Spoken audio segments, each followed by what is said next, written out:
ஒரு குடும்பத்தினர் அனைவரும் தங்கள் வெளியூர் பயணத்திற்காக தயாராகி கொண்டிருந்தனர். கல்லூரி படிக்கும் மகள் ஒரு இருக்கையில் அமர்ந்து தன்னுடைய மொபைல் ஃபோனில் விளையாடி கொண்டிருந்தாள். தாய் அவளை பார்த்து சற்று கோபத்துடன், அனைவரும் தங்களுக்கு தேவையானவற்றை எடுத்து பயண பெட்டியில் வைத்து கொண்டிருக்கும் பொழுது நீ மட்டும் மொபைல் பார்த்து கொண்டிருக்கிறாயே என்று கேட்டார். அதற்கு மகள், நான் சிறுமியாய் இருக்கும்போது நீங்கள் தானே எனக்காக ஆடைகள் உட்பட அனைத்தையும் தேர்ந்தெடுப்பீர்கள், இப்பொழுது என்னை எடுத்து வைக்க சொல்கிறீர்களே என்று செல்லமாக கோபித்து கொண்டாள்.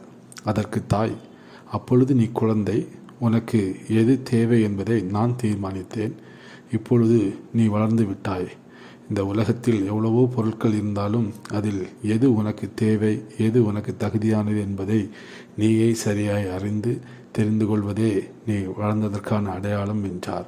ஆம், நாம் கடவுளின் பிள்ளைகள். நாம் அவர் தந்திருக்கிறவைகளில் எது நமக்கு முக்கியமான தேவை, எது நமக்கு தகுதியாக இருக்கும், எதை நாம் அடிமைப்படாமல் அனுபவிக்கலாம் என்பதை சரியாய் தேர்ந்தெடுக்கும் அளவு நாம் வளர்ந்திருக்கிறோமா?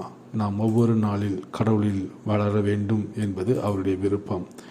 வேதம் சொல்கிறது, எபேசியர் 4:15 அன்புடன் சத்தியத்தை கைக்கொண்டு தலையாகிய கிறிஸ்துவுக்குள் எல்லாவற்றிலேயும் நாம் வளர்கிறவளாய் இருக்கும்படியாக அப்படி செய்தார் என்று வேதம் கூறுகிறது. நாம் ஒவ்வொரு நாளும் வசனத்தை கைக்கொண்டு அதிலே வளர்ந்து தகுதியானவற்றை நாம் நமக்கு தேர்ந்தெடுத்து வெற்றியுள்ள ஒரு வாழ்க்கை வாழ்வோம். கர்த்தர் தாமே இந்த வார்த்தைகளை ஆசீர்வதிப்பாராக. ஆமென்.